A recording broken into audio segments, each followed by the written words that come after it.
Natatakot ako na baka husgahan kami ng mga tao na bakit siya pumatol sa isang katulad ko. At nang dahil sa takot ko na yon ay wala na akong tsansa ngayon kaya sa hangin ko na lang siguro ibubulong ang lahat ng gusto kong sabihin sa kanya. Tawagin na lang natin siyang Ira. Siya ay 28 years old na single mom at graduate siya ng high school at ang sabi niya ay hindi siya masyadong kagandahan. Taong 2018 na matapos ang pinaka nakakasulasok niyang relasyon na niloko siya at nakunan siya ng dahil doon. Kaya para makatulong na rin sa kanyang pag-move on ay niyaya siya ng kanyang best friend na tawagin na lang nating Tano na pumasyal sa isang probinsya. Kasama ni Irang pupunta ng probinsya ang kanyang anak at ang dalawa pa nilang ibang kaibigan. Sinundo sila ng isa pa nilang kaibigan sa terminal ng bus at pagbaba nila ay dito na nila nakilala ang best friend ni Tano na tawagin na lang nating Dane. Si Dane ay half American na dito na sa Pilipinas nagstay simula nang siya ay nag-college. Very challenging daw kausap si Dane dahil puro English pero na-survive naman ni Ira. Naging masaya ang bonding nila sa probinsya, sobrang komportable, yung tipong hindi mo na kailangang magpanggap. Parang bigla na lang silang naging magkaibigan ni Dane na para bang sobrang tagal na nilang magkakilala dahil maganda rin ang pakikitungo sa anak ni Ira. At anyway, 22 si Ira noong mga panahon na to, si Dane naman ay 19 at sobrang matured niyang mag-isip kahit mas bata siya kay Ira. At may girlfriend din si Dane noong mga panahon na to na 2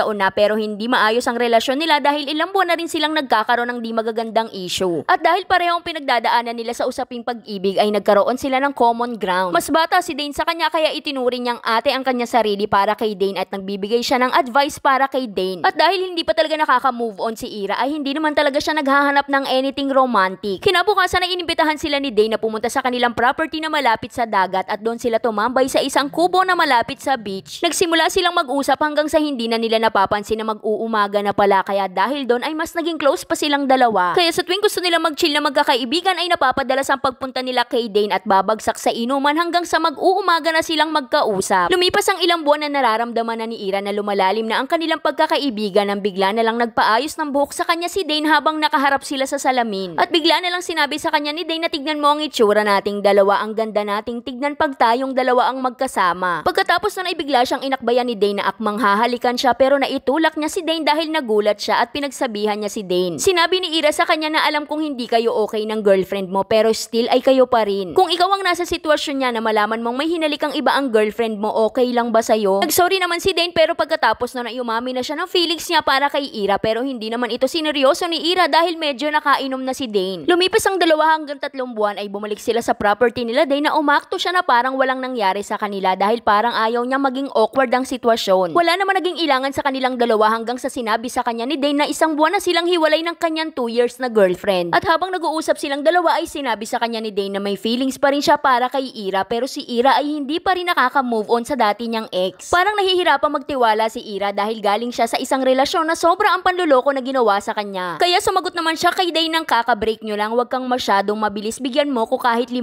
buwan. Paglipas ng 5 buwan at nagkita tayo ulit at parehas pa rin ang ating nararamdaman ay subukan na natin. At sa mga panahon na to ay 2 taon na sila mahigit na magkaibigan at 5 buwan mahigit bago sila ulit nagkita. Nagkaroon sila ulit ng tsansa na magsolo at tumambay sila sa tabi ng dagat sa property nila Dane. At habang naglalakad sila ay bigla siyang tinanong ni Dane kung natatandaan niya pa yung huling sinabi niya kay Ira. At ang pinakaengot na sinagot ni Ira sa kanya ay wag mong alalahanin yon dahil hindi ko siniseryoso ang mga tao na nakainom. Sinabi niya lang din kay Dane na kalimutan na nila yon kahit 3 beses nang umamin sa kanya si Dane ng feelings para sa kanya. Kaya simula noon ay hindi na muling binanggit pa ni Dane ang nararamdaman niya para kay Ira, naging magkaibigan na lang silang dalawa. At dumating na rin sila sa panahon na parehas na silang nag-entertain ng iba pero nai-imagine ni Ira na sa tuwing may kasama siyang iba ay paano kung si Dane ang kasama niya. Parang bigla na lang ayaw maalis sa isipan niya si Dane pero syempre ayaw niya pa ring umamin. At isang araw ay bigla na lang inatake ng matinding depression si Ira kaya naisipan niyang pumunta sa bahay nila Dane nang silang dalawa lang. Uminom sila hanggang sa may naganap na sa kanilang dalawa at kinabukasan ay nagmadaling umuwi si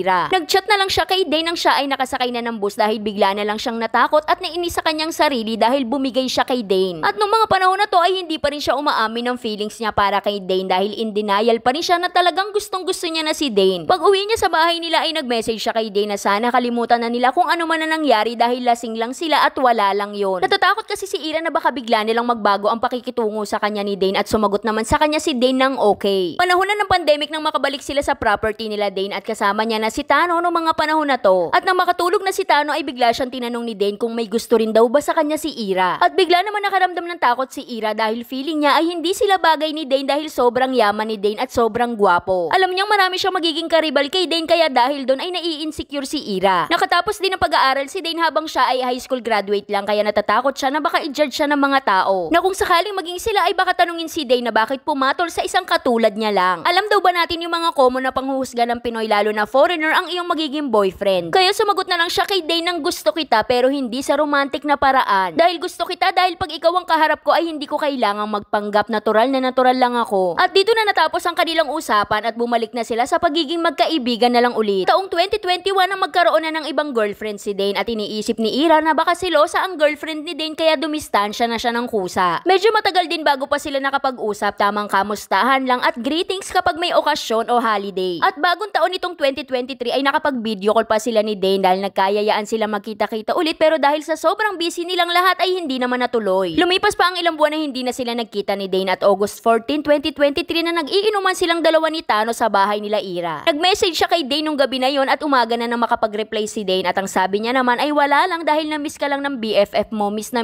kita. Sumagot lang sa kanya si Dane na medyo busy lang siya kaya hindi siya masyadong nakakapag-update at magbe-birthday si Dane nitong August 17 pero hindi niya na nabati dahil sobrang daming trabaho ni Ira. Pero nagpaplano sila ni Tano na mamasyal sa Intramuros kasama sana si Dane at pati ang girlfriend na rin ni Tano. Mamamasyal sana sila sa buwan ng November dahil lahat sila ay libre ng buwan na yon. At dito ko na lang puputulin ang aking kwento dahil parang mas ramdam nyo to kapag binasa ko na lang. Ito na yung pinakamasakit na parte, Ate Charis, kaya kapit ka lang. August 28 ng gabi na magpost ang tito ni Dane na humihingi siya ng dasal para kay Dane dahil magkakaroon siya ng emergency surgery. August 29 naman ng umaga nang tumawag sa akin si Tano at ang sabi niya sa akin ay i-check ko daw ang Facebook ng lola ni Dane. Nag-alala ko ng husto dahil sobrang seryoso ng boses ni Tano. Check ko sa profile ng lola ni Dane ay nagpalit na siya ng picture ng kandila at ang daming nagko-condolence at nagsasabi ng rest in peace. Na-stuck na lang ako sa kinauupuan ko at wala na akong ibang nasabi kundi no ng paulit-ulit. Hindi ko na napigil yung pag-iyak ko, hindi ko na alam kung ano ang gagawin, parang gusto ko na lang lumipad papunta sa kanya. Wala kami kahit konting idea kung ano ang nangyari kay Dane dahil hindi pa ready magkwento ang tito niya. Alam mo ba yung nagplano kami na mamasyal sa Intramuros, ang sabi ko sa sarili ko na hindi ko na palalampasin ang pagkakataong ito at aaminin ko na ang nararamdaman ko sa kanya. Bahala na lang kung ano na ang maging kalabasan basta aaminin ko na. 3